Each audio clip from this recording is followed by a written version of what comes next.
Hello friends, welcome to my channel physics is love. और आज हम ऑप्टिक्स का नया टॉपिक स्टार्ट करने वाले हैं जिसका नाम है टाइप्स ऑफ फ्रिंजेस। अभी हमने इससे पहले माइक्रोवेव इंटरफेरोमीटर पढ़ा था जिसमें हमने फ्रिंजेस कैसे क्रिएट होती है वो सब पढ़ लिया है। तो अभी वो फ्रिंजेस है उसके टाइप्स हम पढ़ने वाले हैं। ओके, तो जो फ्रिंजेस के टाइप्स है उसमें फर्स्ट जो टाइप है वो है सर्कुलर फ्रिंजेस।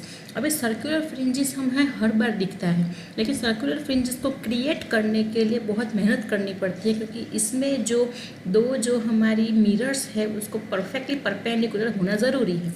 ओके, तो यहाँ पे सर्कुलर फ्रिंजेस कैसे मिलते हैं? तो M1 and M2 mirrors are exactly perpendicular to each other. अब यहाँ पे आपको क्वेश्चन होगा कि what is the M1 and M2 mirror. तो जो हमने इससे पहले के वीडियो में देखा है, अगर आप लोगों ने वो वीडियो नहीं देखा है तो प्लीज़ जाके देख लीजिए कि उसमें मैंने डिटेल में माइक्रोवेव इंटरफेरोमीटर के बारे में पूरा आपको डिटेल में समझाया है। ओके, तो यहाँ पे M1 एंड M2 मिरर्स क्या है? तो सपोज एक सोर्स है, सोर्स वहाँ से लाइट पास हो रही है। ओके, और यहाँ बीम स्प्लिटर है, एक यहाँ उसके पैरेलल में कंपेंसेटर है, सामने है वो मिरर M1 है और यहाँ पे जो है वो मिरर M2 है। ओके, ये हमारा है M1 मिरर और यहाँ है हमारा M2 मिरर। ओके, तो ये दोनों जो है M1 और M2 दोनों एग्जैक्टली परपेंडिकुलर होने चाहिए। अगर एग्जैक्टली परपेंडिकुलर नहीं है तो क्या होगा वो भी हम आगे बात करेंगे, लेकिन लेट्स से दैट कि दोनों परपेंडिकुलर है एग्जैक्टली, तो क्या होगा? तो ये देख लो आप लोग कि यहाँ पे आप देख सकते हो कि M1 और यहाँ पे M2 डैश है। अभी M2 डैश क्यों लिखा है? क्योंकि यहाँ पे क्या होगा कि हम जो देख रहे हैं तो M1 में डायरेक्ट देख सकते हैं, लेकिन M2 जो है वो हम डायरेक्ट देख नहीं पाते, यहाँ से हम देखते हैं। ओके, जहाँ यहाँ से देखते हैं तो M1 में तो डायरेक्टली परपेंडिकुलर डायरेक्टली देख पाएंगे, लेकिन M2 है वहाँ पे हम नहीं देख पाएंगे। M2 जो है वो हमें उसका वर्चुअल इमेज मिलता है। तो जो वर्चुअल इमेज है वो हमें ऐसे मिलेगा, और वो वर्चुअल इमेज है उसको M2 तो बोल नहीं सकते, इसलिए उसको क्या बोलेंगे? M2 dash. ओके, तो ये M2 डैश और M1 दोनों हमें कैसे दिखेंगे? दोनों हमारे एकदम आइज़ के सामने दिखेंगे। और ये जो M2 डैश होगा मतलब कि M2 का वो हुई रिफ्लेक्शन है, वो वर्चुअल इमेज है हमारी। मतलब कि क्या क्या होगा कि एक बीम जो है, वन बीम जो कहाँ से आएगी? M1 में से आएगी, और दूसरी बीम कहाँ से आएगी? M2 में से आएगी। ओके, तो और M2 में से या तो फिर M2 डैश में भी बोल सकते हूँ कि ये दोनों वर्चुअल, ये M2 डैश है वो वर्चुअल इमेज है, तो ये एक M1 में से इमेज आएगी। यहाँ से देख सकते हो आप लोग कि एक है वो M1 में से आएगी और एक है वो M2 डैश में से आएगी। ओके, दोनों जो है वो बीम ऐसे हमारे आँख में, मतलब कि जो हमें सामने स्क्रीन दिख रही है वो स्क्रीन पे हमें ऐसे मिलेगी। तो ये जो फ्रिंजेस दिख रही है आपको ये सर्कुलर वाली, वो कैसे मिलेगी? तो एग्जैक्टली परपेंडिकुलर हो तभी हमें मिलेगी। अभी एग्जैक्टली परपेंडिकुलर है इसका मीनिंग ये सिंपली होगा कि जो M1 और वर्चुअल इमेज M2 है, मतलब कि M2 डैश, दोनों क्या होंगे? Exactly parallel. अगर दोनों पैरेलल होंगे तो हम बोल पाएंगे कि नहीं भाई ये है, हमें सर्कुलर फ्रिंजेस दे पाएगा। ओके, सो अभी इसके आगे कि अगर ये सब जो है वो हम क्यों कर रहे हैं, ठीक है, अभी इसका कुछ मैथमेटिकल कंक्लूजन निकलता है कि नहीं निकलता है। तो ये जो सिचुएशन है वो कहाँ पे मिलेगी? तो सिमिलर एयर फिल्म में हम ये देख पाएंगे। ठीक है, this situation is similar to an air film enclosed between M1 M2 dash. Okay, अभी यहाँ पे अगर ऐसा बोले, हाँ, और एक बात देखो, ये सर्कुलर फ्रिंज ऐसी दिखती है। ठीक है, अभी इस पे ऐसा भी हो सकता है कि ये जैसे ये ब्राइट फ्रिंज है वाइट वाली और ये डार्क फ्रिंज है, तो ऐसा भी हो सकता है कि पहले डार्क आए फिर ब्राइट आए। ठीक है, ये भी हो सकता है, दोनों सिचुएशन पॉसिबल है। इसके बाद if M2 dash and M1 मतलब कि जो दोनों M1 एंड M2 दोनों मिरर्स हैं वो कोइंसाइड हो या तो फिर कोइंसाइड ना हो, दो सिचुएशन हो सकती है। मतलब कि यहाँ पे ये जो है M1 और M2 दोनों एक दूसरे के ऊपर ओवरलैप हो जाए। ठीक है, या तो फिर ओवरलैप हो जाए या तो फिर ऐसे कुछ डिस्टेंस पे रहे। दो सिचुएशन हो सकती है। तो दो सिचुएशन में क्या पॉसिबिलिटीज़ है? तो सपोज़ कि M1 और M2 डैश है वो कोइंसाइड नहीं हो रहे हैं, मतलब कि कुछ डिस्टेंस पे है, तो हम ऐसा बोल सकते हैं कि भाई उनके बीच में जो डिस्टेंस है वो ज़ीरो नहीं है बट कुछ है। तो कितना डिस्टेंस है? तो d है। और वर्चुअल इमेज वो जो सेपरेट हुई वो कितना हो गया? 2D। कैसे हुआ? तो जैसे यहाँ पे ये M1 और M2 है, दोनों के बीच में जो इमेज डिस्टेंस है वो कितना होगा? d होगा। लेकिन ये यहाँ पे आया और वापस यहाँ पे वर्चुअल दिखा, तो यहाँ पे डबल डिफरेंस हो गया, तो इसलिए यहाँ पे d और ये वर्चुअल का d मतलब कि 2D। तो यहाँ M1 और M2 डैश का 2D होगा, लेकिन M1 M2 का कितना होगा? सिर्फ D होगा। ठीक है, तो ये एक बात ध्यान में आपको रखनी पड़ेगी। यहाँ पे आपको सेपरेशन कितना मिलेगा? वर्चुअल इमेज की बात चल रही है यहाँ पे, तो वर्चुअल इमेज का सेपरेशन मिलेगा आपको 2D। लेकिन सिंपली दोनों मिरर M1 M2 का सेपरेशन कितना मिलेगा आपको? D, मतलब कि ज़ीरो नहीं मिलने वाला है, दोनों के बीच में कुछ डिफरेंस है। अगर जो ऑब्जर्वर है वो डायरेक्टली एग्जैक्ट परपेंडिकुलर नहीं देख रहा है, मतलब कि यहाँ पे मिरर है और यहाँ पे हम देख रहे हैं, तो वो एग्जैक्टली नहीं देख रहा है लेकिन कुछ एंगल है। ठीक है, जैसे यहाँ पे आगे भी हमने देखा है कि ये देखो, ये सपोज ये आई है, ये ऐसे एंगल पे कुछ बन रहा है, सपोज यहाँ पे है आई। ठीक है, हम यहाँ से देख रहे हैं, यहाँ से ऑब्जर्व कर रहे हैं, मतलब कि ये कुछ एंगल पे बन रहा है। अगर ये परपेंडिकुलर एग्जैक्ट सामने से देख रहे हो तो ऐसे बनेगा। अगर कुछ एंगल बन रहा हो तो कैसे होगा?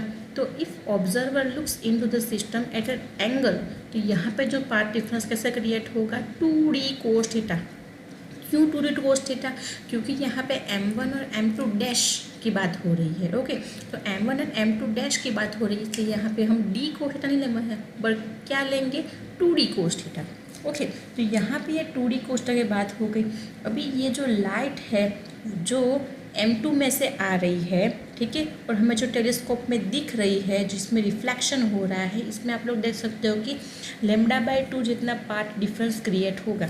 ओके, सो यहाँ पे कितना पार्ट डिफरेंस क्रिएट होगा? λ/2। किसके किसके बीच में? M1 and M2, not M2 dash, but M1 and M2 दोनों के बीच में जो पार्ट डिफरेंस क्रिएट होगा, जो हम टेलीस्कोप में से देखेंगे, उसका कितना पार्ट डिफरेंस होगा? λ/2। ठीक है, और टोटल पार्ट डिफरेंस कितना होगा? तो अभी यहाँ पे ऑलरेडी हमारे पास 2D cos theta path difference है ही, और उसमें ऐड क्या हुआ? λ/2 पार्ट डिफरेंस ऐड हुआ, क्योंकि इसमें वेवलेंथ भी इंक्लूडेड है, तो λ/2 लेना पड़ेगा। ठीक है हमें, तो यहाँ पे दो पार्ट डिफरेंस क्रिएट हुए, टोटल कितना हुआ? तो टोटल इतना होगा। Total part difference of the beam delta is equal to 2D cos theta plus λ/2। ठीक है, तो यहाँ पे ये पार्ट डिफरेंस क्रिएट होगा।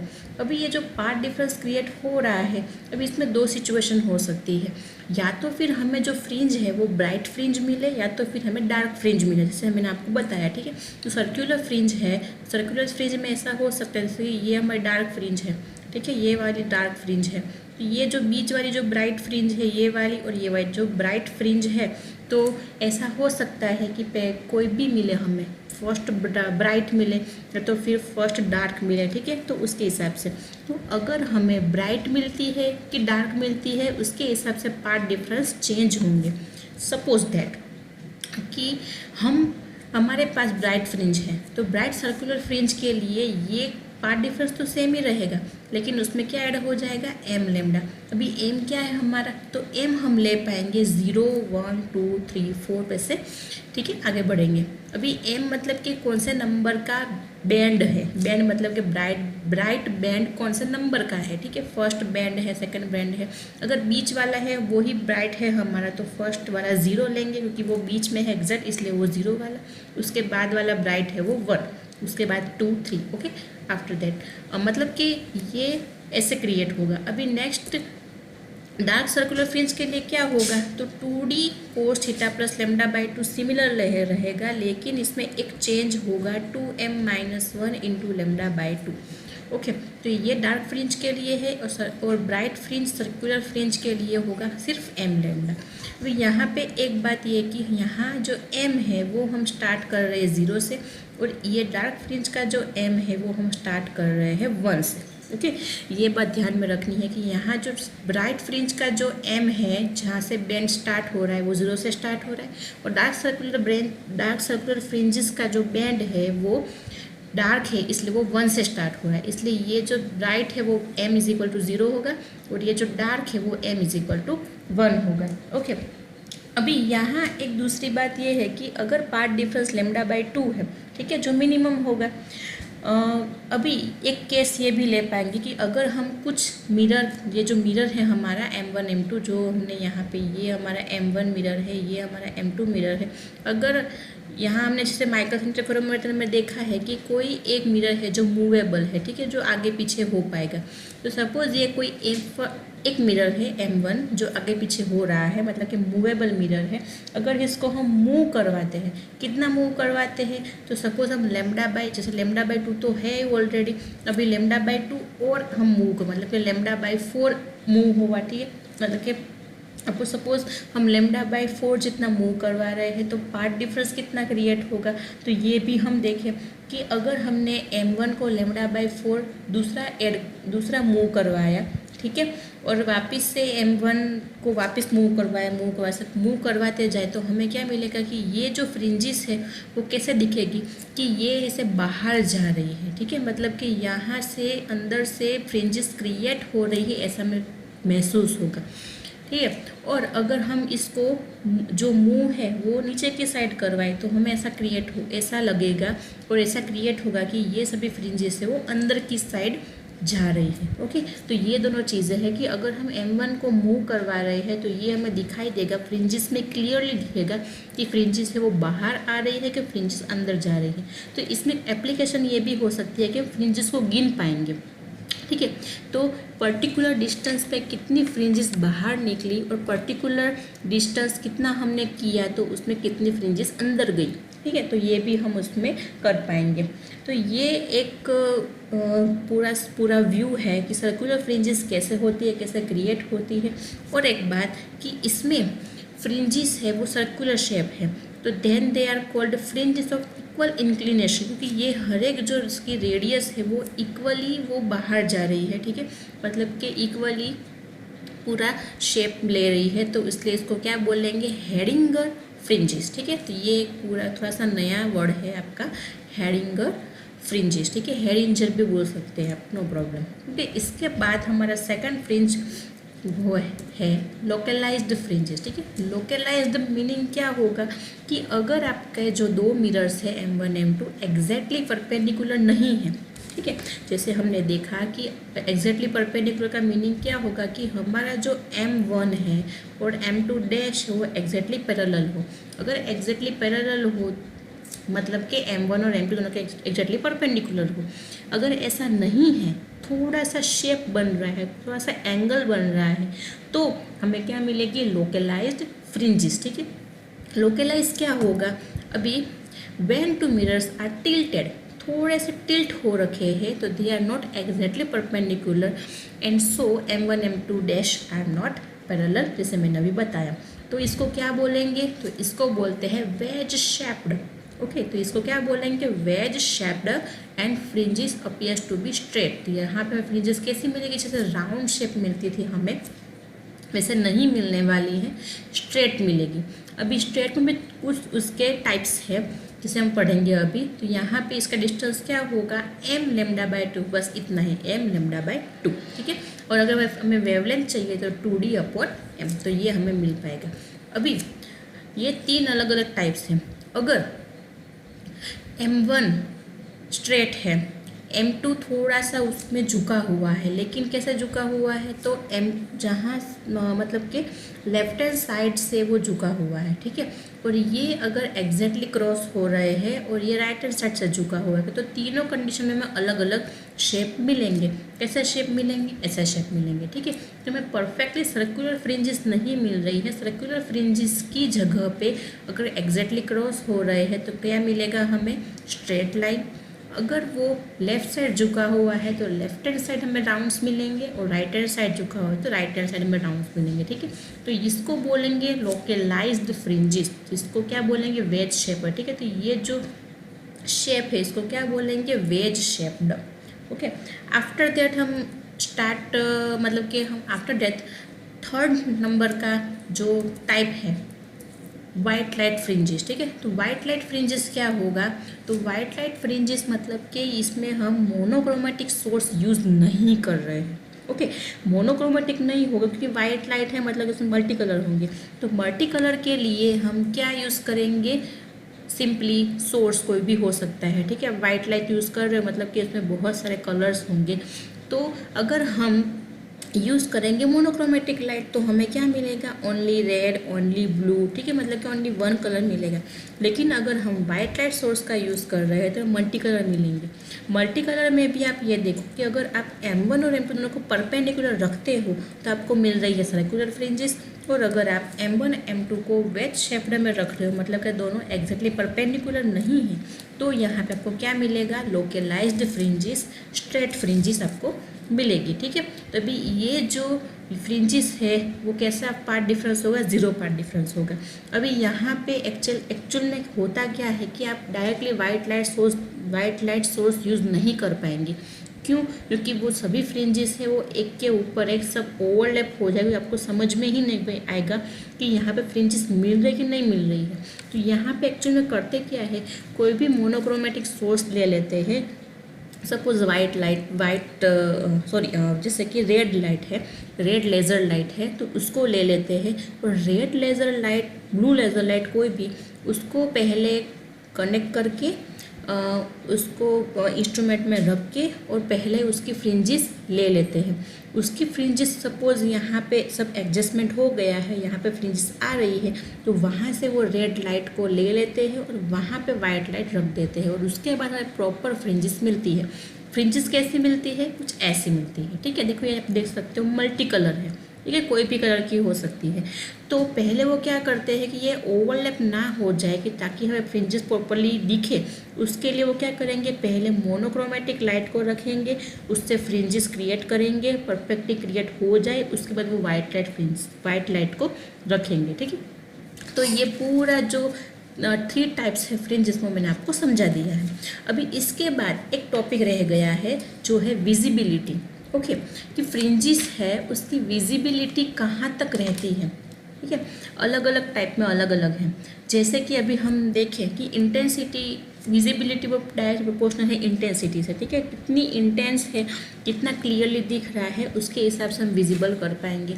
तो इंटेंसिटी वो किसके ऊपर डिपेंड है, तो intensity is equal to 4a² cos square delta by 2, जहाँ पे डेल्टा क्या है हमारा 2π/λ 2d cos थीटा, ठीक है। यहाँ पे जो a है ये हमारा एम्पलीट्यूड है, I है वो हमारी इंटेंसिटी है, डेल्टा है वो हमारा फेज है, ठीक है। तो ये हमारी इंटेंसिटी ऑफ फ्रिंजेस का इक्वेशन है। अभी यहाँ पे ये क्लियर आपका हो गया कि अगर हम डेल्टा जो है वो लेंगे मैक्सिमम तो हमें इंटीग्रल मल्टीपल ऑफ 2π मिलेगा, ठीक है। डेल्टा को अगर हमें मैक्सिमम करना है तो हमें इंटीग्रल मल्टीपल ऑफ 2π आएगा, और अगर इंटेंसिटी 0 मिलती है तो हमें क्या मिलेगा, डेल्टा और मल्टीपल ऑफ 2π लेना, और मल्टीपल ऑफ पाई लेना पड़ेगा। वापस से बोल रही हूँ कि अगर हमें इंटेंसिटी मैक्सिमम चाहिए, मैक्सिमम का मीनिंग क्या होगा कि 4a² मिलेगी हमें, ठीक है, ये मैक्सिमम होगी। और अगर I is equal to 4a² मतलब कि डेल्टा में क्या लेना पड़ेगा, 2π, ठीक है। तो अगर डेल्टा में 2π मिलता है तो 2π मतलब कि यहाँ पे कोस स्क्वेयर जो है वो इसकी वैल्यू 1 हो जाएगी, तो मैं I is equal to 4a² मिल जाएगा। और अगर हमें इंटेंसिटी मिनिमम चाहिए, I इज इक्वल टू 0 चाहिए, तो I इज इक्वल टू 0 के लिए हमें क्या करना पड़ेगा, यहाँ पे मिनिमम वैल्यू मतलब कि डेल्टा हम क्या लेंगे उसमें पाई, ओके। तो ये दोनों सिचुएशन में हमें क्या तो मैक्सिमम मिलेगी या तो मिनिमम मिलेगी। और अगर हमें विजिबिलिटी चाहिए, जो हमें ये टॉपिक में चाहिए एक्चुअल में, तो विजिबिलिटी क्या है, maximum intensity minus minimum intensity divide by maximum intensity plus minimum intensity, ठीक है। ये इसका इक्वेशन है कि max minus mean upon max plus mean, तो ये हो गया विजिबिलिटी का इक्वेशन। और ये हमारा जनरल इक्वेशन है जिसमें वाइट लाइट भी आ गई, मोनोक्रोमेटिक लाइट भी आ गई। लेकिन अगर हमें डिस्टिंग्विश करना हो कि दोनों में से कौन सा हमें चाहिए, अगर वाइट लाइट चाहिए तो चलेगा, लेकिन अगर हमें मोनोक्रोमेटिक लाइट के लिए चाहिए तो मोनोक्रोमेटिक लाइट के लिए यहाँ पे इंटेंसिटी जो मिनिमम है वो क्या मिलेगी, हमें 0 मिलेगी। ठीक है, तो ये वाला पोर्शन और ये वाला पोर्शन तो कट हो गया, तो क्या मिलेगा हमें, ये मिलेगा। ठीक है, मतलब कि I max upon I max, तो ये तो 0 हो गया, तो क्या मिलेगा, visibility is equal to 1। Okay, तो यहाँ पे हमें पता है कि स्ट्रिक्टली मोनोक्रोमेटिक लाइट तो हो नहीं पाएगी, थोड़ी सी यहाँ पे रहेगा, इसलिए प्रॉपरली 1 तो हमें मिल नहीं पाएगा। ठीक है, और दूसरी बात क्या कि इंटेंसिटी है वो इक्वल नहीं होती है, तो मिनिमम विजिबिलिटी कितनी होगी, 0 नहीं होने वाली है। ठीक है, क्योंकि वो इंटेंसिटी हर बार हमें इक्वल नहीं मिलती है। और दूसरी बात कि हमें मिनिमम विजिबिलिटी कितनी हो सकती है, तो a1² minus a2² upon a1² plus a2², ये सिंपली इसमें से ही किया है। ठीक है, तो ये जो है ये इक्वेशन यहाँ पे अगर पुट करेंगे मिनिमम इंटेंसिटी के लिए तो हमें ये वाला इक्वेशन मिल जाएगा, आराम से मिल जाएगा। ठीक है, तो ये पूरा आपका जो था वो मैंने आपको पढ़ाया कि फ्रिंजेस क्या होती है, कितने टाइप की फ्रिंजेस होती है और विजिबिलिटी क्या होती है। इसके बाद वाला जो वीडियो होगा जिसमें हम पढ़ेंगे एप्लीकेशंस ऑफ माइकलसन इंटरफेरोमीटर। ठीक है, तो यहाँ तक अगर किसी को कुछ भी डाउट हो तो प्लीज़ कमेंट सेक्शन में कमेंट करिएगा, और हाँ, वीडियो को लाइक करना और सब्सक्राइब करना बिल्कुल मत भूलिएगा। तो थैंक यू वेरी मच मुझे सुनने के लिए।